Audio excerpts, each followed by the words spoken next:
In the summer and autumn of 1940, the skies over England were a battleground. The Battle of Britain, fought between the Royal Air Force, RAF, and Nazi Germany's Luftwaffe, was a crucial turning point in World War II.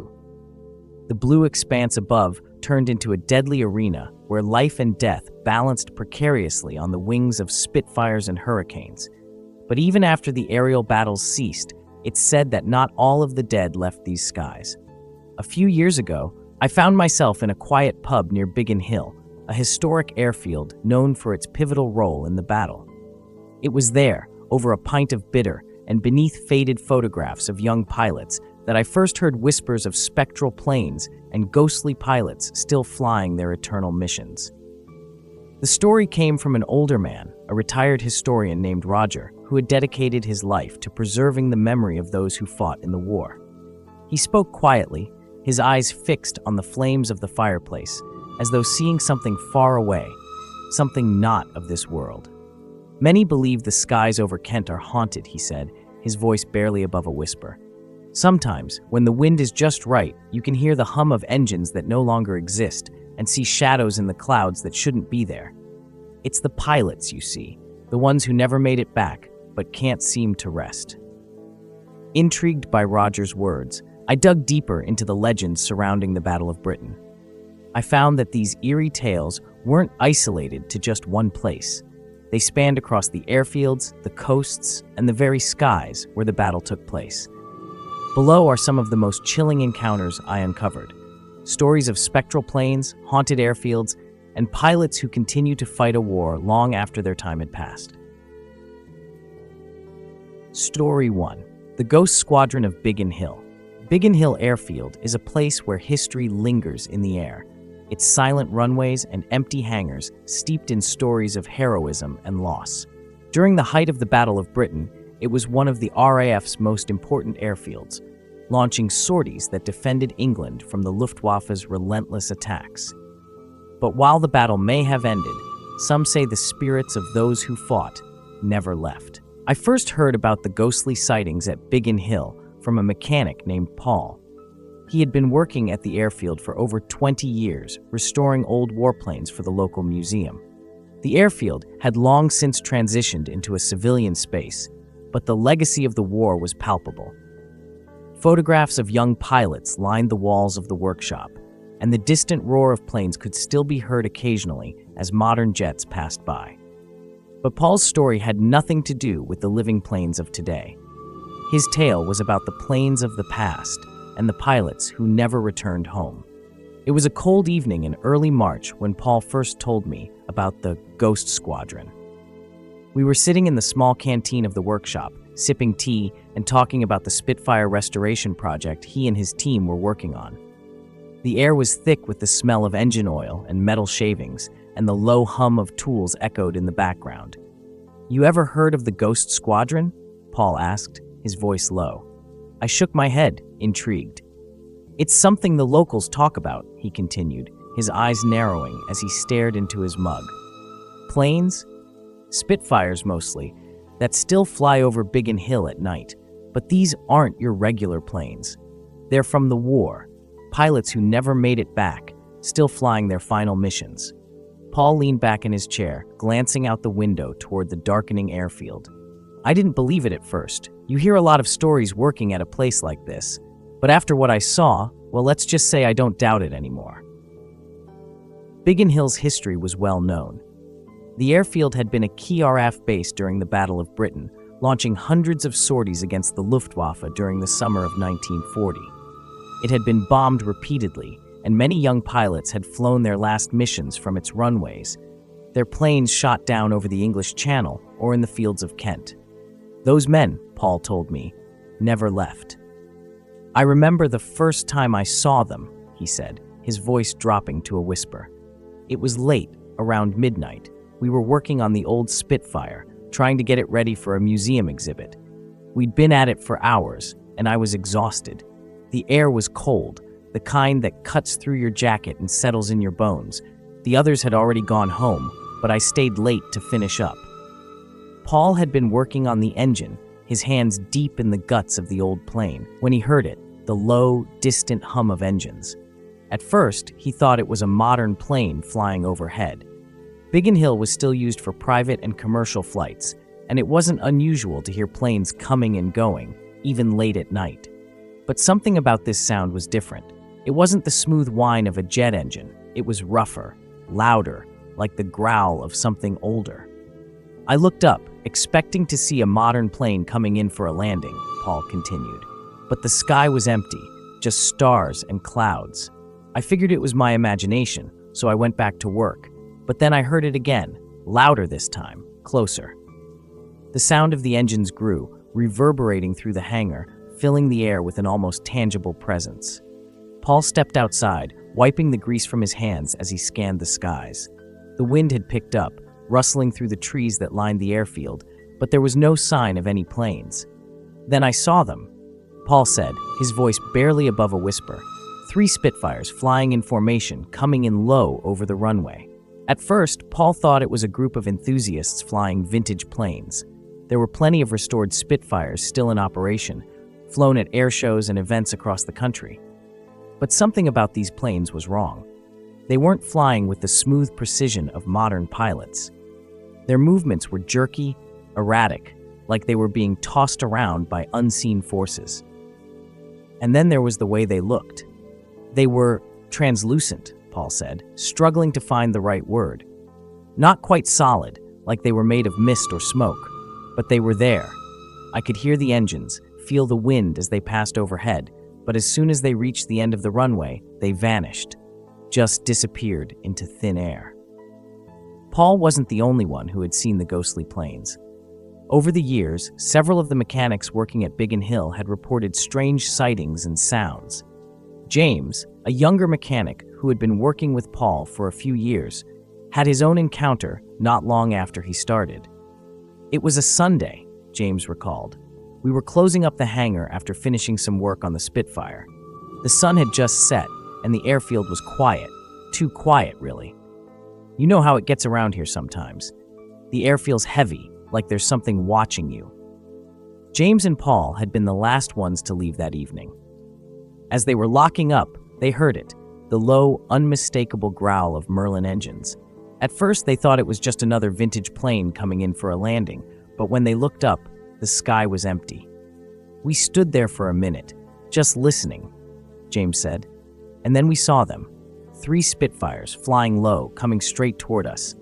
They were so real, I could see the pilots inside, young men, maybe in their early 20s, wearing old RAF uniforms. But they didn't look at us. They were focused, like they were still in the middle of a mission. As the planes passed overhead, James felt a chill run down his spine. There was something unnatural about the way they moved, something otherworldly in their presence. They didn't make a sound when they passed us, James said. Just the engines, roaring like thunder, and then nothing. They disappeared, just like that. Paul and James had been left standing in the middle of the airfield, staring at the empty sky, their hearts pounding in their chests. They didn't speak for a long time, both trying to process what they had just seen. It wasn't until later that I realized what we had witnessed, Paul said. Those weren't just planes. They were ghosts, the Ghost Squadron. Over the next few weeks, Paul and James became obsessed with finding out more about the Ghost Squadron. They began researching the history of Biggin Hill, poring over old records and speaking to local historians who had spent years documenting the airfield's past. What they discovered was both fascinating and tragic. Biggin Hill had been one of the busiest airfields during the Battle of Britain. Hundreds of sorties were launched from its runways, and many young pilots had died defending the skies over England. Some of the most famous aces of the war had flown from Biggin Hill, including men like Douglas Bader and Johnny Johnson. But for every ace, there were dozens of young men who never made it home. Paul and James found records of several squadrons that had been stationed at Biggin Hill during the height of the battle. Many of these squadrons had suffered heavy losses, their planes shot down over the Channel or in the fields of Kent. Some of the pilots' bodies were never recovered, their fates unknown.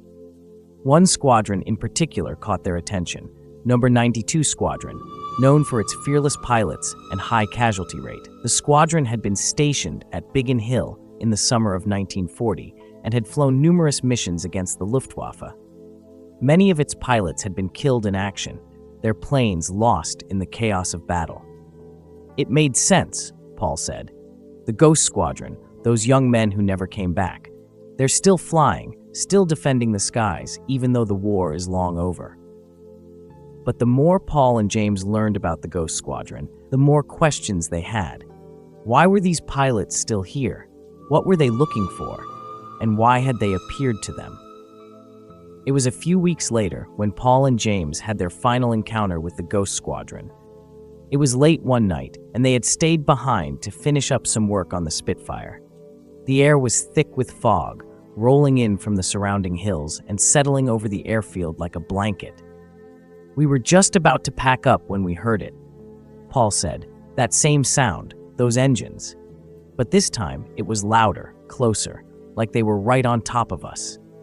The fog was so thick that they could barely see a few feet in front of them, but the sound of the engines grew louder and louder until it seemed to fill the entire airfield.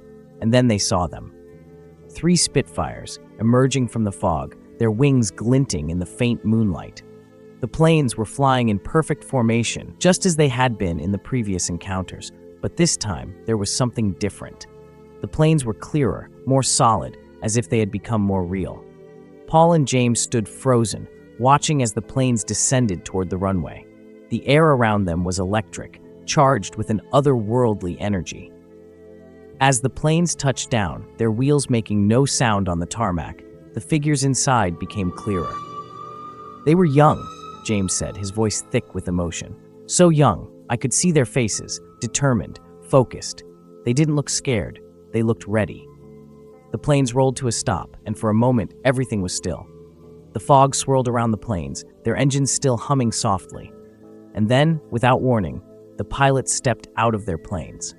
Paul and James watched in awe as the young men climbed out of their Spitfires, their boots making no sound on the tarmac. They were dressed in full RAF gear, their helmets tucked under their arms. But there was something wrong. Their movements were stiff, unnatural, like they were being controlled by some unseen force. "They didn't see us," Paul said. "They didn't even seem to notice we were there. It was like they were stuck in a different time, reliving a moment from the past." The pilots walked toward the edge of the runway, their eyes fixed on the horizon. Paul and James stood frozen, unsure of what to do. And then, just as suddenly as they had appeared, the planes and their pilots vanished, dissolving into the fog like smoke. Paul and James were left standing in the middle of the airfield, the fog swirling around them, their hearts pounding in their chests. They didn't speak for a long time, both trying to process what they had just witnessed. "It was the most incredible thing I've ever seen," Paul said, "but it was also the saddest. Those young men, they're stuck, trapped in a moment they can't escape. They're still flying, still fighting, even though the war ended over 70 years ago." The Ghost Squadron of Biggin Hill became a legend among the mechanics and staff at the airfield. Some dismissed the sightings as nothing more than tricks of the light or the result of overactive imaginations. But Paul and James knew what they had seen. They had witnessed something extraordinary, something that defied explanation. In the months that followed, Paul continued to work on the Spitfire restoration, but he did so with a newfound sense of reverence. He and James often found themselves staring out at the runway, waiting for the sound of engines in the night, hoping for another glimpse of the Ghost Squadron. But the planes never returned. "It's like they were saying goodbye," Paul said, his voice tinged with sadness, like they finally found some peace. The Ghost Squadron of Biggin Hill remains one of the most enduring legends of the Battle of Britain. Some believe that the spirits of the pilots who died defending the skies over England are still flying, their souls trapped in an eternal loop, forever reliving their final moments. Others think that the energy of the battle, the fear and determination of those young men, has left an imprint on the airfield, creating a ghostly echo that replays itself over and over. Whatever the truth may be, one thing is certain. Biggin Hill is a place where the past and the present collide, where the ghosts of war still linger, their stories etched into the very fabric of the airfield. As I left Biggin Hill that night, I couldn't help but look up at the sky, half expecting to see the ghost squadron soaring through the clouds, their engines roaring as they flew their final mission. And perhaps, on some dark and foggy night, they will return once more, their spirits forever guarding the skies they fought so hard to protect. Bookmark. Story 2. There 2. The Phantom Pilot of Shoreham by Sea. Shoreham Airfield lies nestled along the southern coast of England, its long runways and sprawling grounds a testament to its crucial role in the defense of the nation during World War II. With the English Channel just a stone's throw away, the airfield had been an essential launch pad for the RAF during the Battle of Britain. It was here that many brave young men took to the skies, knowing full well they might never return, and some, it seems, never truly did. The story of Shoreham's haunting revolves around the Phantom Pilot, a ghostly figure seen walking the grounds of the airfield, his pale face obscured by a battered leather flight helmet and goggles from another era. Locals whisper that he is the spirit of a young RAF pilot whose life was cut tragically short during the war. His body, lost somewhere over the English Channel, was never recovered, and his spirit remains bound to the airfield where he last touched the earth. I first heard about the Phantom Pilot while visiting a small museum dedicated to Shoreham's wartime history. The curator, an elderly man named Arthur, shared the story with me in a hushed tone, as if the very walls of the museum could hear and remember. But the most compelling version came from John, a flight instructor who had been working at the airfield for decades. It was his chilling encounter with the ghostly pilot that gave weight to the rumors. And as I listened to his account, I could see the lingering unease in his eyes, as if the experience had never quite left him. It was a foggy evening in October, John recalled, when he first encountered the Phantom Pilot. The air was heavy with moisture, and the wind coming off the channel was cold and biting. Shoreham Airfield had long since quieted down for the night, with only a few lights flickering in the control tower and the distant hum of machinery winding down. John had been one of the last people on the airfield that night. As a flight instructor, he often stayed late, going over lessons or preparing for the next day's flights. The airfield, usually bustling with activity during the day, felt eerily still once the sun set. The fog had rolled in thick, turning the familiar runways into an unsettling maze of shadows. "I've always liked the quiet of the airfield at night," John said, as we sat in the small break room where he had told his story countless times before. But that night, there was something off. The fog was thicker than usual, and the wind had this strange sound to it, like it was whispering. He had just finished locking up one of the hangars when he noticed a figure walking toward him from across the tarmac. At first, John assumed it was one of the mechanics staying late, or perhaps another instructor coming to finish up some paperwork. But as the figure drew closer, John's heart began to pound. The man was wearing a flight suit, old, tattered, and soaked through from the mist. His boots were heavy, the kind issued to pilots during the war, and his helmet was strapped tightly under his chin. But it wasn't the man's clothing that made John's blood run cold. It was the way he moved. His steps were slow and deliberate, but his body seemed to glide rather than walk, as if he were floating just above the ground. And his face was pale, too pale, like the blood had drained from it long ago. John called out to the figure, his voice cutting through the fog, but the man didn't respond. He just kept walking, his eyes hidden behind the cracked, cloudy goggles of his flight helmet. "I should have gone back to the office," John admitted, "but something about him, it was like I was drawn to him. I couldn't look away."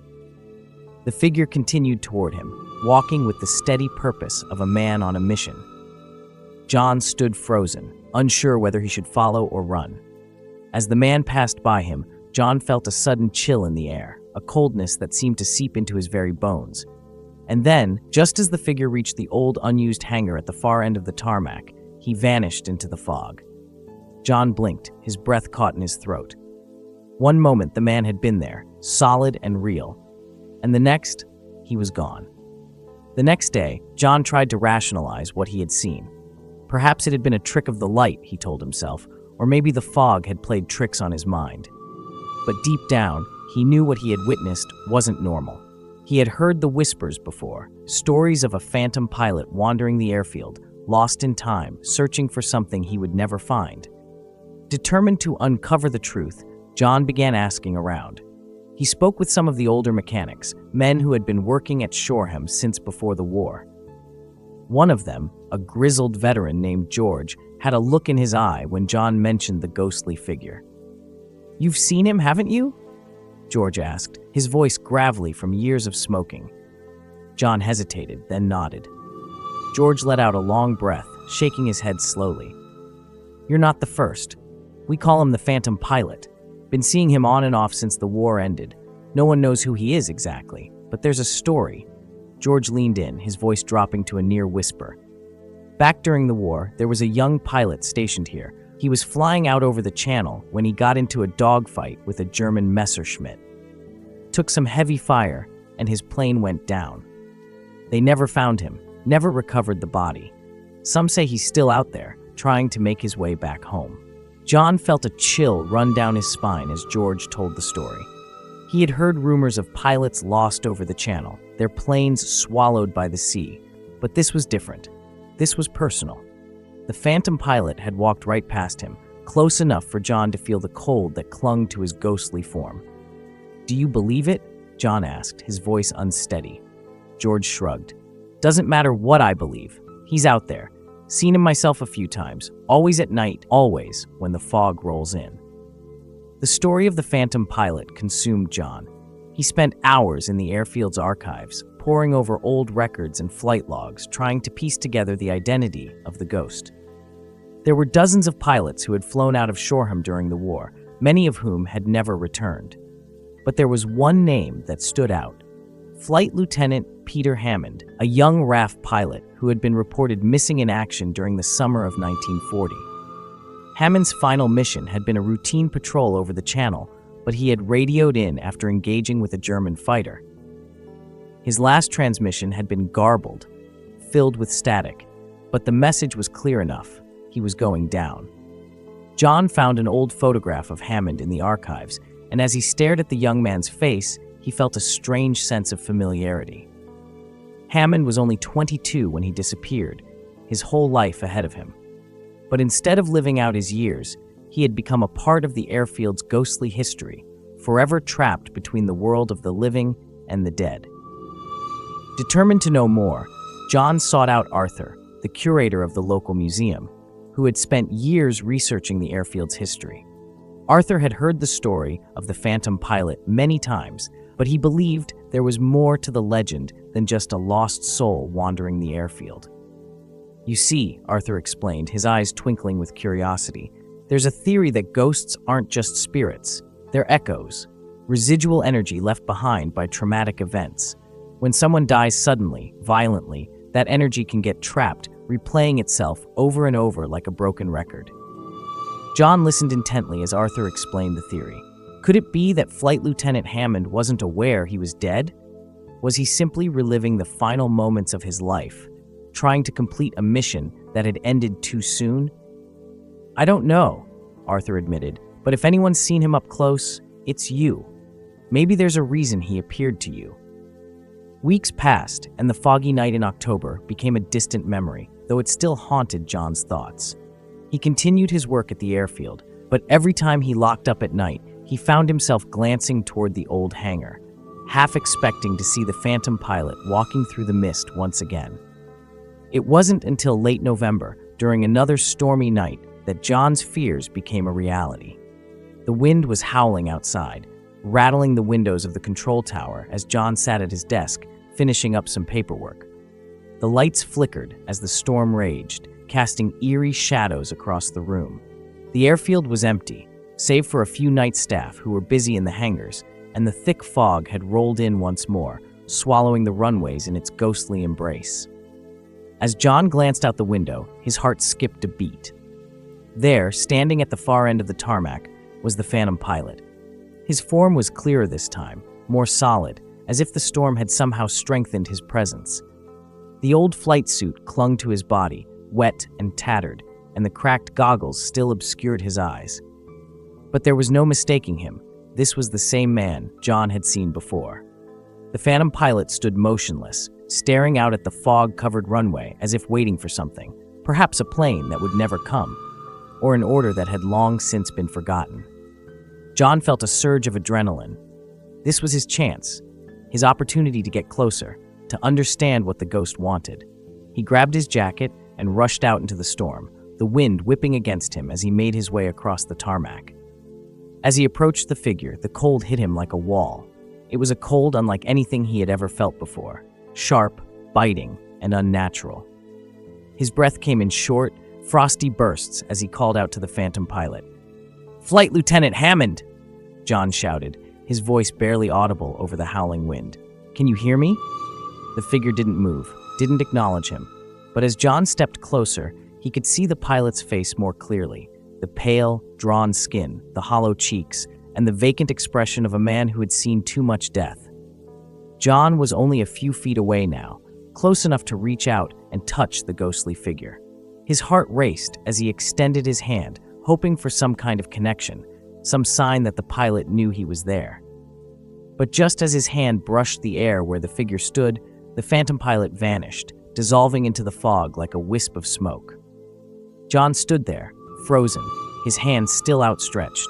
The cold lingered for a moment longer, and then it was gone, leaving him alone in the middle of the airfield, the storm still raging around him. The encounter with the Phantom pilot left John shaken, but it also filled him with a sense of urgency.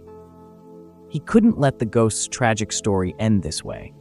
There had to be a way to help the spirit find peace, to give Flight Lieutenant Hammond the closure he had been denied for so many years. John returned to the archives, scouring the records for any mention of Hammond's final mission.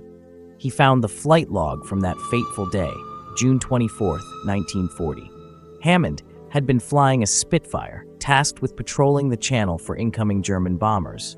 His squadron had encountered a group of Messerschmitt Bf-109s, and in the ensuing dogfight, Hammond's plane had taken heavy fire. His last transmission, recorded by the control tower, had been a desperate call for help. "I'm hit, losing altitude, going down." But that was where the record ended. No one had ever found the wreckage of Hammond's plane, and his body had never been recovered. It was as if he had simply disappeared into the fog. John knew what he had to do. The next evening, he made his way back to the airfield, determined to find the Phantom pilot one last time.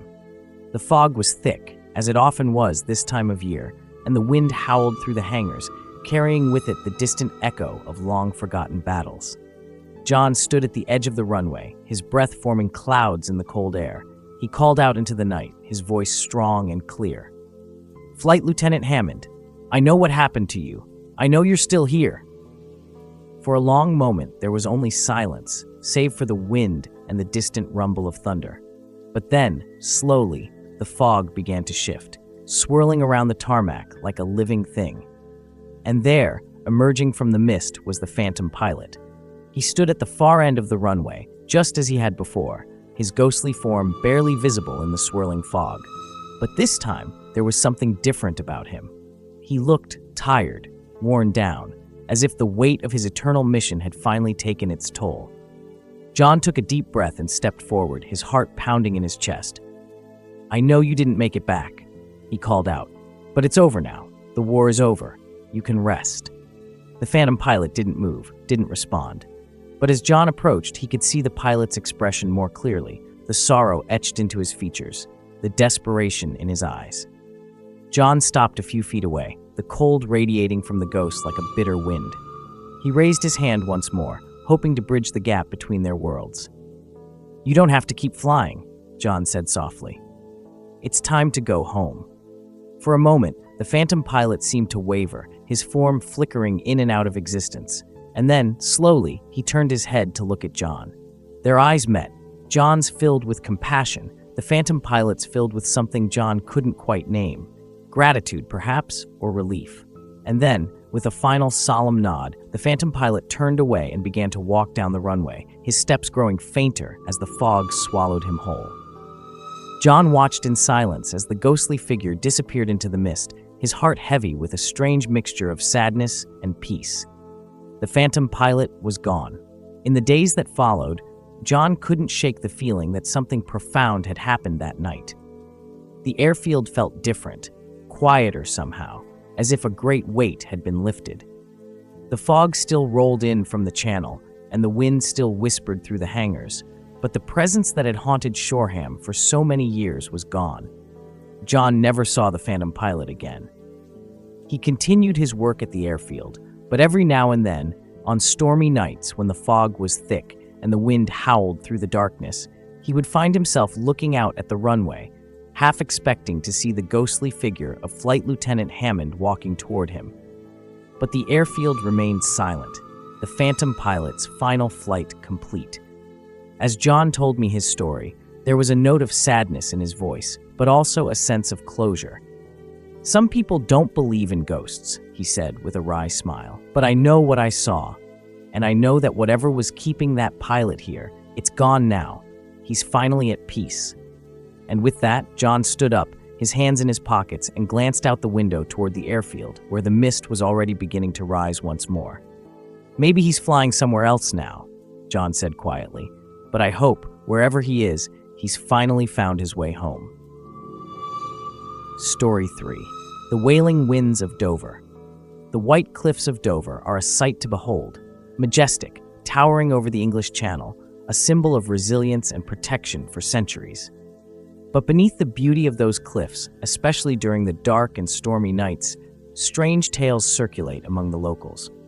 Many claim that on particularly windy evenings, if you stand at the edge of the cliffs or sail the waters nearby, you can hear voices carried on the winds, voices that do not belong to this world. Some say they are the cries of lost souls, pilots and airmen who perished during the Battle of Britain and were never recovered, their bodies swallowed by the cold, unforgiving waters of the Channel. The Battle of Britain left its mark on Dover in more ways than one. The skies over the Channel were fiercely contested, and many young RAF pilots lost their lives defending the coast from German bombers. Their planes, shot down in dogfights or brought low by enemy fire, often plunged into the depths of the sea. Some bodies were recovered, but many were not, leaving their families and comrades to wonder what had happened in their final moments. For decades, fishermen, sailors, and residents near the cliffs have reported hearing eerie wails and the distant sound of engines roaring across the sky. These sounds, known locally as the Wailing Winds, are believed to be the voices of those lost pilots, trapped in the limbo between life and death, forever trying to find their way back home. The story of the Wailing Winds became especially real for a fisherman named Thomas, whose haunting experience on the Channel one stormy night left him convinced that the dead still roam the skies over Dover. His tale, told in hushed tones over a pint at a local pub, sent shivers down my spine. This was no mere legend. This was something far more unsettling, a window into the lingering tragedy of war. It was the kind of night that only the most seasoned sailors and fishermen would dare brave. The wind howling, the waves crashing against the side of the boat, and the mist rolling in thick from the sea. Thomas had been out on his fishing boat, the Sea Maiden, a sturdy vessel that had carried him through many a storm. He had been a fisherman for nearly 30 years, and there wasn't much that rattled him. But that night was different. The storm had come in faster than expected, catching him off guard as he pulled in the last of his nets. The clouds above were dark and heavy, and the wind had a bite to it that sent shivers down his spine. The waves began to churn, tossing the Sea Maiden like a toy boat, and the fog that rolled in was so thick that he could barely see a few feet ahead of him. Thomas, ever the stoic sailor, went about his work, trying to pull up his final haul before heading back to shore. But as he worked, something strange happened. The wind, which had been howling furiously, suddenly shifted. It became different, softer, yet more piercing. There was a rhythm to it, an eerie melody that seemed to rise and fall with the waves. And within that wind, Thomas heard something that made his blood run cold, a voice. At first, it was faint, almost imperceptible, but as the wind carried it closer, it became unmistakable, the sound of someone crying out. Not in fear, but in pain. The voice wavered, as if caught in the grip of agony, and it was soon joined by another, and then another. Thomas stood frozen, his hands clutching the rope of his net as he strained to listen. The voices grew louder, carried on the gusts that whipped across the channel. It wasn't just one person, it was many, and they were all crying out for help. His heart began to pound in his chest. The wind picked up again, this time bringing with it a new sound, the unmistakable roar of aircraft engines. He looked up, expecting to see a plane flying low over the channel, perhaps some late-night training exercise or a patrol aircraft. But the sky was empty, just swirling clouds and the faint glimmer of stars peeking through the storm. The voices continued, mingling with the roar of engines that seemed to come from nowhere, and Thomas felt a chill crawl up his spine. It was as if the wind itself was alive, filled with the cries of men long gone. He stood there for what felt like hours, rooted to the deck of his boat, unable to move as the wind howled and the voices wailed. His mind raced, trying to make sense of what he was hearing. Was it some trick of the storm? Or had he stumbled upon something far more sinister? Thomas had heard the stories before. Every fisherman in Dover had. The wailing winds were something of a local legend, but few took them seriously. Most dismissed the strange noises carried on the wind as just the natural sounds of the channel, rocks shifting under the waves, wind howling through the cliffs, or even the cries of seabirds distorted by the elements. But now, standing on his boat in the middle of a storm, Thomas knew that this was something different. These weren't just natural sounds. These were voices, human voices, calling out in desperation. He'd heard the legends of the pilots who had gone down during the war, their bodies never recovered, their planes lost beneath the waves. And now, as the voices filled the air around him, he couldn't help but wonder if those lost souls were trying to make contact, reaching out from beyond the grave. Thomas shook himself out of his daze and rushed to the wheel of his boat, his hands shaking as he gripped the controls. He needed to get back to shore, away from whatever was happening out here. The storm was growing fiercer, the waves crashing higher against the sides of the Sea Maiden, and the voices seemed to be getting louder, more insistent. As he turned the boat toward the coast, the wind screamed through the rigging, and for a brief moment, the clouds above parted. It was then that Thomas saw them. 3 planes, ghostly, translucent, emerged from the storm, their wings gleaming in the faint moonlight. They flew in tight formation, their engines roaring, but there was something off about them. They weren't solid, not like real planes. They seemed to flicker in and out of existence, like images on an old film reel, their edges blurring and fading as they soared through the sky. Thomas stared in disbelief as the planes circled overhead, their shapes ghostly and ethereal. He could see the pilots inside, young men, faces set in grim determination, their eyes locked on the horizon, as if they were still flying a mission from which they would never return. The roar of the engines grew louder, drowning out the wind, and for a moment, Thomas felt as though he were standing in the middle of an air raid. The sound was deafening, shaking the boat beneath him, but as quickly as it had begun, it stopped. The planes vanished into the storm, their forms dissolving into the clouds as if they had never been there at all. Thomas stood there, breathless, his heart pounding in his chest. The wind howled once more, but the voices had faded, replaced by the familiar sound of the storm and the sea. The next morning, after finally making it back to shore, Thomas sat in the small, dimly lit pub he frequented after a long day at sea. The pub, the Admiral's Rest, was a quiet place, filled mostly with old sailors and fishermen, men who had spent their lives braving the waters of the Channel. It was the kind of place where everyone knew each other, and the stories told there were as old as the sea itself. Thomas sat hunched over his pint of ale, his mind still racing from what he had seen and heard the night before. The voices, the planes, they were real. He knew they were real, but he also knew that if he told anyone, they would think he'd gone mad. Still, the weight of what he had experienced was too much to keep to himself. After a few more sips of ale, Thomas finally spoke up, his voice barely above a whisper.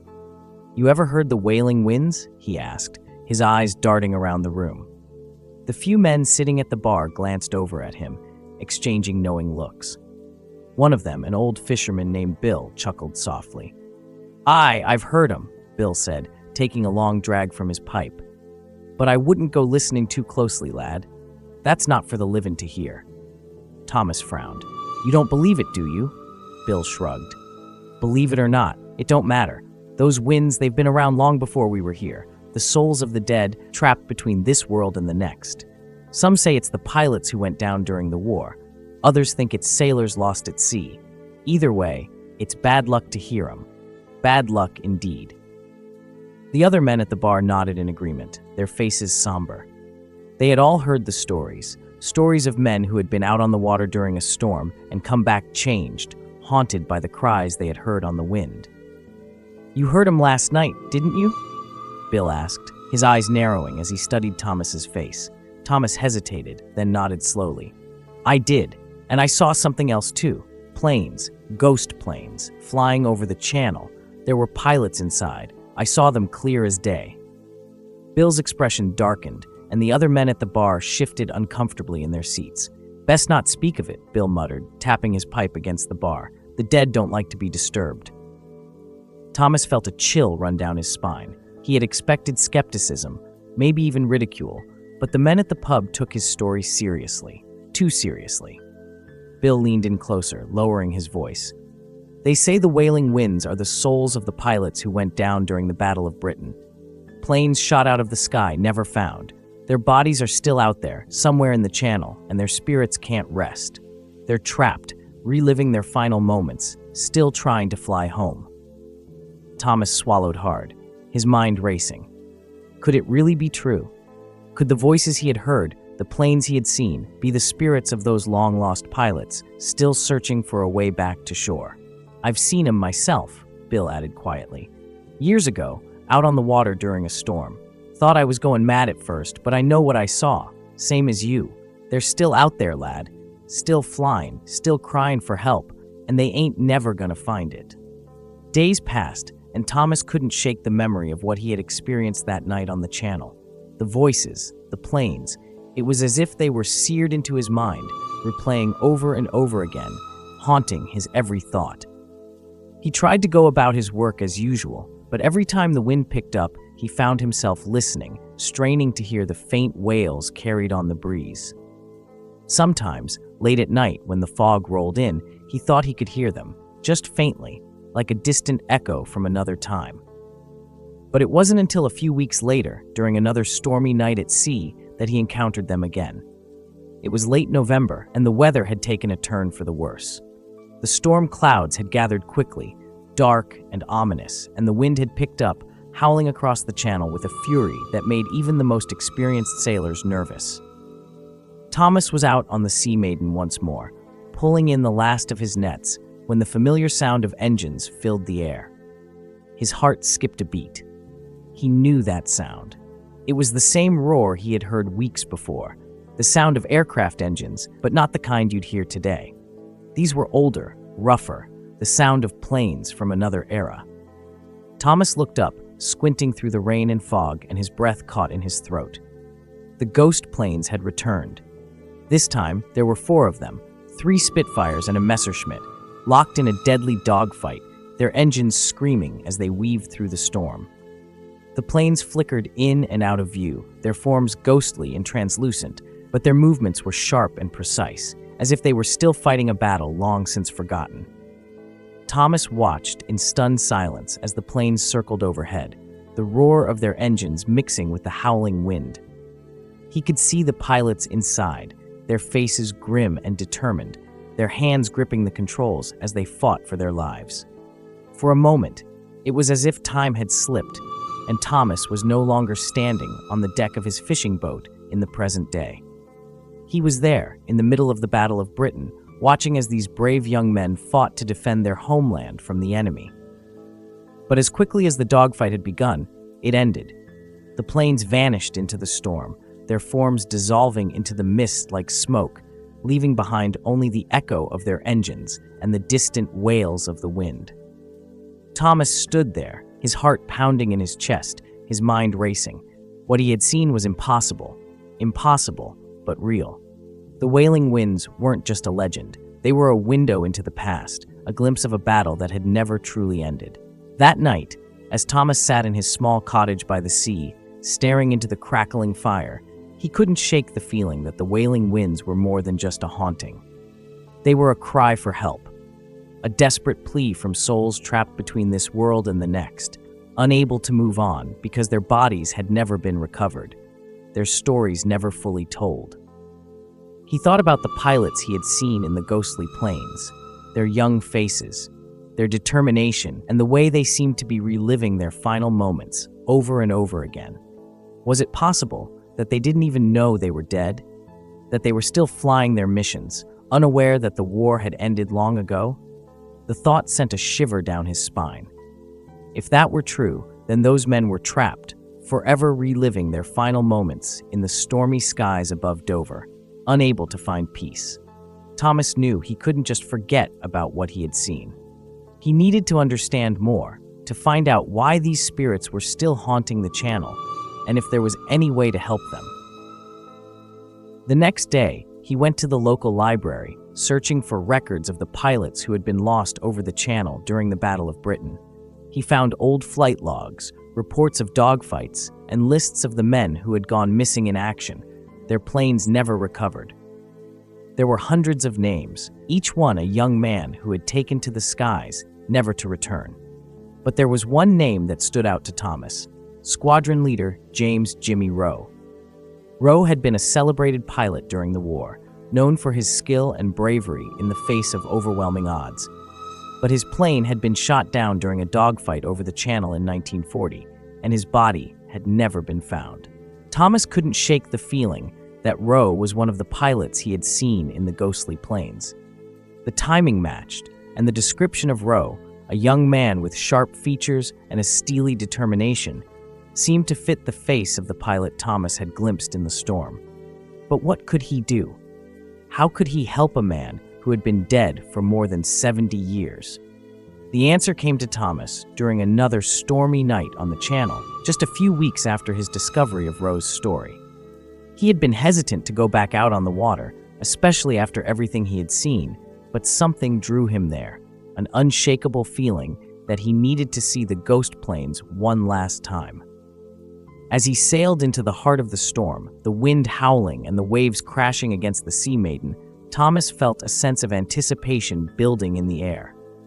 The storm was fierce, more violent than any he had experienced in years, but he wasn't afraid. He knew what was coming. And then, just as he had expected, the sound of engines filled the sky. The ghost planes appeared once more, their forms shimmering in the storm, their engines roaring as they circled above the channel. But this time, there was something different. The planes seemed more desperate, as if the spirits inside were struggling to complete a mission they knew was hopeless. Thomas stood on the deck of his boat, his eyes fixed on the sky as the planes fought their endless battle. He could see them more clearly now, the pilots inside, their faces pale and drawn, their expressions filled with a mix of determination and fear. And then, suddenly, one of the Spitfires broke formation. The plane dipped low, its engine sputtering as it struggled to stay in the air. Thomas watched in horror as the plane spiraled downward, crashing into the sea with a deafening roar. For a moment, everything went still. The wind died down, the waves calmed, and the other planes vanished into the mist. But the pilot of the downed Spitfire didn't disappear. He stood on the water, his form ghostly and translucent, his flight suit soaked through, his helmet dangling from his hand. Thomas could see his face now, clear as day. A young man, no older than 20, with sharp features and a haunted expression. It was Squadron Leader Jimmy Rowe. Thomas's heart pounded in his chest as he stepped to the edge of the boat, his eyes locked on the ghostly figure standing in the water. The pilot looked lost, confused, as if he didn't know where he was or what had happened. "You don't have to keep flying," Thomas called out, his voice shaky but firm. "The war's over. You can rest now." For a long moment, the ghost didn't move. But then, slowly, Rowe lifted his head, his eyes meeting Thomas's. There was a flicker of recognition in his gaze, and for the first time, his expression softened. And then, with a final nod, the ghostly figure of Squadron Leader Jimmy Rowe dissolved into the mist, leaving nothing behind but the faint echo of engines fading into the distance. The wailing winds have not been heard since that night. Thomas still sails the waters of the channel, but the stormy nights that once filled him with dread now bring a sense of peace.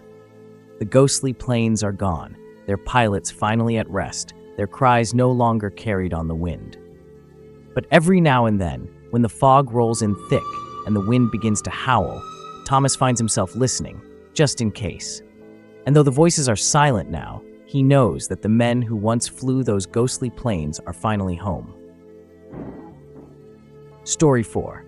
The Restless Airfield of RAF Manston. Located on the southeastern coast of England, RAF Manston was a crucial airfield during the Battle of Britain, its runways launching fighter planes that scrambled to intercept the relentless Luftwaffe bombers threatening the English skies.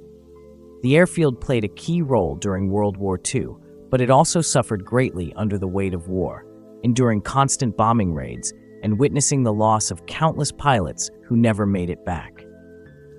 Now mostly decommissioned, RAF Manston is largely quiet, its vast runways and hangars standing like somber monuments to the past. Yet, for those who have worked there over the years or visited during the dead of night, the airfield has never truly been at rest. There have been countless stories of strange noises, sightings of ghostly figures, and eerie events that cannot be explained by modern science. One man who knew these hauntings better than anyone else was Harry, a groundskeeper at RAF Manston who had worked there for over 30 years. Harry's tales of strange encounters with restless spirits, ghostly planes, and the eerie feeling that the past was still very much alive within the grounds of the airfield were legendary among those who worked with him. What Harry had witnessed wasn't just a fleeting glimpse of something strange. It was a connection to the souls of those who had perished, unable to leave behind the trauma of their final moments. I met Harry in a small cafe near the airfield, a place he frequented after his long solitary nights patrolling the grounds. He was a man of few words, but when he spoke of the hauntings at RAF Manston, his eyes betrayed a mixture of fear, sadness, and wonder. It was clear that the ghosts of the past still weighed heavily on him. "It always happens after midnight," Harry said, his voice low as he stirred the cup of tea in front of him. The cafe was mostly empty, save for a few locals and the hum of a radio playing old wartime songs. "That's when they come. You can feel it in the air. Something changes. The wind dies down, the temperature drops, and you know they're coming." Harry had been working as the night groundskeeper at RAF Manston for as long as anyone could remember. His job was simple: patrolling the airfield, checking the lights, making sure everything was in order before the morning staff arrived. It wasn't glamorous work, but Harry liked the solitude, or at least he used to. "I never believed in ghosts," Harry continued, his hands trembling slightly as he picked up his tea. "Not until I saw them myself." His first encounter with the supernatural had happened many years ago, during a cold winter night when the fog had rolled in thick from the coast. The airfield was quiet, save for the distant sound of the sea crashing against the cliffs. Harry had been walking his usual route, flashlight in hand, when he heard it, the unmistakable sound of an aircraft engine. At first, Harry thought it was a modern plane coming in for a late landing. Despite the airfield no longer being used for military purposes, it still saw occasional flights. But as the sound grew louder, something about it felt wrong. The engine wasn't the smooth, steady hum of a jet. It was rough, mechanical, like an old piston engine struggling to stay aloft. Harry looked up, scanning the fog-covered sky, but saw nothing. The sound, however, persisted, growing louder and more insistent. It was as if the plane was circling overhead, trying to land. He stood there, frozen, his breath fogging up in the cold air, waiting for the plane to appear. But it never did. "That was the first time I heard them," Harry said. "But it wasn't the last." The ghostly engine sounds became a regular occurrence on the foggiest nights. Sometimes they were faint, barely discernible above the wind. Other times, they were so loud that Harry could swear a plane was about to crash into the runway. But no matter how long he waited or how hard he looked, there was never anything there. "After a while, I got used to it," Harry admitted. "The sounds, they don't scare me as much anymore. But the planes are different." The sightings of the ghost planes were rarer, but far more unsettling. Harry first saw one on a stormy night in the late 1980s. The wind had been howling, the rain coming down in sheets, and the airfield had been nearly impossible to navigate. Harry had been walking his rounds, his raincoat pulled tight around him, when the engine sounds returned, louder and closer than they had ever been before. This time, however, the plane appeared. It came out of nowhere, Harry recalled, his voice tight with tension as he relived the memory. One moment the sky was empty, and the next, there it was. A Spitfire, flying low over the runway. The plane had been old, its wings battered and weathered by time, yet it flew as if it were on a mission, steady, determined. Harry had watched in disbelief as it passed overhead, its engine roaring, its outline illuminated by the lightning flashing across the sky. But what had terrified Harry the most was the pilot. "I could see him," Harry said, his eyes wide, sitting in the cockpit, wearing one of those old RAF helmets. But his face, it was pale, too pale, and his eyes, they were empty, like he wasn't really there. The plane had flown the length of the runway before disappearing into the fog, leaving Harry standing in the rain, his heart pounding in his chest. He had rushed back to the control tower, hoping to find some explanation, but there had been no record of any planes in the area. It was as if the Spitfire had never existed. But Harry knew what he had seen. "I've seen them a few times since then," Harry admitted. "Always the same, old planes, Spitfires, sometimes hurricanes. They fly low, like they're coming into land, but they never touch the ground, and the pilots, they're always the same, empty, lost." Over the years, Harry had heard similar stories from other staff members, though few were willing to talk about it openly. Many dismissed the sightings as tricks of the light or the result of exhaustion from working long hours. But Harry knew better. He had seen the ghost planes with his own eyes, and he knew they were real. The more Harry experienced these ghostly encounters, the more he became obsessed with understanding their origins. He began researching the history of RAF Manston, poring over old records and speaking to local historians who had studied the airfield's role during the war. RAF Manston had been a key airfield during the Battle of Britain, launching countless sorties to defend the skies over England from the Luftwaffe's attacks. It had been heavily bombed by the Germans, and many young pilots had lost their lives defending it. Some of the airfield's darkest days came in August 1940, when a particularly brutal raid left the airfield in ruins, and many of the pilots stationed there never made it back. "I found records of entire squadrons that were wiped out," Harry said, his voice heavy with the weight of history. "Planes shot down over the channel, pilots lost in dogfights, their bodies never recovered. It was devastating." One story in particular stood out to Harry. It was the story of Flight Lieutenant David Moore, a promising young pilot who had flown numerous missions out of RAF Manston during the height of the Battle of Britain. Moore had been only 22 years old when his plane was shot down over the channel during a fierce dogfight with German Messerschmitts. His body had never been found, and his family had been left with nothing but the heartbreaking knowledge that their son had disappeared without a trace. "I think about him a lot," Harry admitted, his voice barely above a whisper. "I think he's one of the ghosts, one of the pilots still flying, still trying to finish his mission." Moore wasn't the only pilot whose life had ended tragically at RAF Manston. There were countless others, young men who had taken off from the airfield, never to return. Their planes had crashed into the sea, their bodies lost to the depths, and their souls, Harry believed, were still searching for a way home. The hauntings at RAF Manston weren't limited to the skies. The airfield's hangars, too, were said to be haunted by the spirits of those who had died there. Over the years, Harry had heard numerous reports from maintenance workers and night staff who had experienced strange occurrences inside the old buildings. "Sometimes you hear footsteps," Harry said. "Late at night, when the hangars are empty, you'll hear the sound of boots on the concrete floor, like someone's walking around. But when you go to check, there's no one there."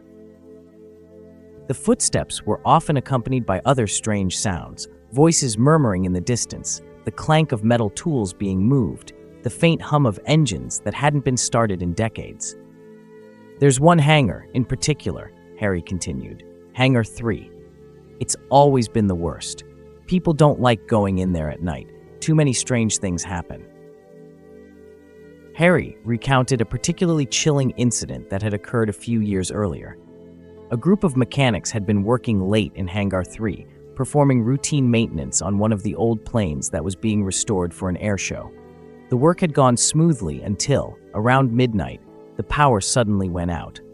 The men had been left in complete darkness, save for the light of their flashlights. They had started to gather their tools, preparing to leave, when they heard it, a low, rumbling noise, like the sound of an engine turning over. It was coming from one of the planes, Harry said. But the thing is, none of those planes were operational. They hadn't been in the air in decades. The men had rushed to the plane, shining their flashlights on it, but there was no sign of anything unusual. The engine was cold, the cockpit empty, and yet the sound continued, growing louder and more insistent, as if the plane was trying to start itself. The mechanics, unnerved, had abandoned their work for the night, leaving the plane untouched. The next morning, when they returned, everything was normal. The plane was exactly as they had left it, and there was no sign of the strange noise. But they never worked in Hangar 3 again. Harry added with a wry smile. Over the years, Harry had become accustomed to the strange happenings at RAF Manston, the ghostly planes, the eerie sounds, the feeling of being watched. It had all become part of the job. But there was one night that still haunted him, a night when the past and the present collided in a way that left him questioning everything he thought he knew about the airfield. It had been a clear, cold night in January. The air was still, and the stars were visible in the sky, a rare occurrence for the often fog-covered airfield. Harry had been walking his usual route, flashlight in hand, when he heard it, the familiar sound of a Spitfire engine, faint at first, but growing louder. He had looked up, half expecting to see one of the ghost planes circling overhead, but the sky was empty. The sound, however, persisted, and as Harry turned toward the old control tower, he saw it. A Spitfire was sitting on the runway, its engine idling, its propellers spinning slowly. The plane was solid, more real than any of the ghostly apparitions Harry had seen before. And in the cockpit, the pilot sat, his hands gripping the controls, his head bowed as if in prayer. Harry's heart raced as he approached the plane, his footsteps hesitant. He knew what he was seeing couldn't be real. The Spitfires that had once flown from RAF Manston had long since been decommissioned or destroyed, and there were no operational planes left on the airfield. But as Harry drew closer, the pilot raised his head, and their eyes met. "It was him," Harry said, his voice trembling. "Flight Lieutenant Moore. I recognized him from the photos. It was him, sitting in that cockpit like he was waiting for orders." For a long moment, Harry stood there, frozen in place, his mind racing. The pilot didn't move, didn't acknowledge him in any way. He just sat there, staring straight ahead, his face pale and expressionless. Harry took a step closer, his hand reaching out toward the plane, but before he could touch it, the engine roared to life. The Spitfire lurched forward, its wheels skimming the runway as it prepared to take off. And then, just as suddenly as it had appeared, the plane vanished, leaving Harry standing alone in the middle of the airfield, his breath coming in ragged gasps. "It was like he was waiting for something," Harry said softly. "Like he was still trying to complete his mission." After that night, Harry couldn't shake the feeling that RAF Manston was more than just a haunted airfield. It was a place where the past and the present had become intertwined, where the souls of the men who had died there were still trying to find peace. "I think they're trapped," Harry said, his eyes distant as he stared out the cafe window. "The pilots, the mechanics, all of them. They never got the chance to finish what they started, and now they can't move on." Over the years, Harry had come to believe that the hauntings at RAF Manston were the result of unfinished business.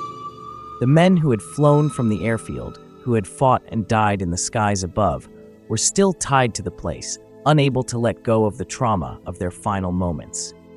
"It's like they're stuck in time," Harry said. "They're still flying, still trying to finish their missions, even though the war ended a long time ago." But what troubled Harry the most was the thought that the spirits might never find peace. As long as the airfield remained, as long as the memories of the war lingered, the ghosts of RAF Manston would continue to haunt the grounds, forever reliving the horrors of battle. "I don't know if there's anything we can do for them," Harry admitted, his voice heavy with sorrow. "But I hope, one day, they can find a way to rest." It was a rainy night in March when Harry had his last encounter with the ghosts of RAF Manston. He had been patrolling the airfield, the rain pouring down in sheets, when he heard it, the now familiar sound of a Spitfire engine roaring through the night. But this time, it was different. The sound was louder, more urgent, as if the plane was in distress. Harry looked up, his heart pounding, and saw the ghost plane coming in low over the runway, its engines sputtering. The Spitfire was struggling to stay aloft, its wings dipping and swaying as it fought against the storm. And then, with a deafening roar, the plane crashed into the far end of the runway, disappearing into a cloud of smoke and rain. Harry stood frozen, his mind racing. He knew what he had seen wasn't real. There was no wreckage, no fire, no sign of the crash. But the sight of the plane going down had shaken him to his core. "It was like I was watching their final moments," Harry said, his voice trembling. "The moment they died, reliving it over and over again." That night, as Harry walked back to the control tower, soaked to the bone and shivering from the cold, he couldn't help but feel a deep sense of sorrow for the men who had once flown from RAF Manston. They had given their lives for their country, but in the end, they had been forgotten, just another casualty of war, their bodies lost to time. But their spirits remained. In the years since, Harry has continued to work at RAF Manston, but the hauntings have become less frequent. Whether it's because the spirits have finally found some semblance of peace, or because Harry has simply grown used to their presence, he isn't sure. But one thing is certain, the past still lingers at the airfield, and the ghosts of those who died there will never truly leave. "I think they're still flying," Harry said quietly, his eyes filled with a mixture of sadness and wonder. "Still trying to complete their missions, still waiting for orders. Maybe one day, they'll find their way home." As I left the cafe that day, the wind whipping through the streets and the distant rumble of thunder echoing in the sky, I couldn't shake the feeling that RAF Manston was a place unlike any other. A place where the past and the present had become one, and where the souls of the dead still walked among the living. And perhaps on a stormy night, if you stand on the runway and listen closely, you might just hear the roar of engines, the clank of metal, and the faint whisper of voices calling out from beyond the grave. For at RAF Manston, the past is never truly gone. Bookmark for Conclusion: Shadows in the Skies. The Battle of Britain was a defining moment in history, a battle fought not just for land, but for the very survival of a nation. But wars leave scars, not only on the ground, but in the very fabric of time and memory. The skies over England, where so many brave pilots took to the air in defense of their country, remain haunted by the ghosts of those who never came home.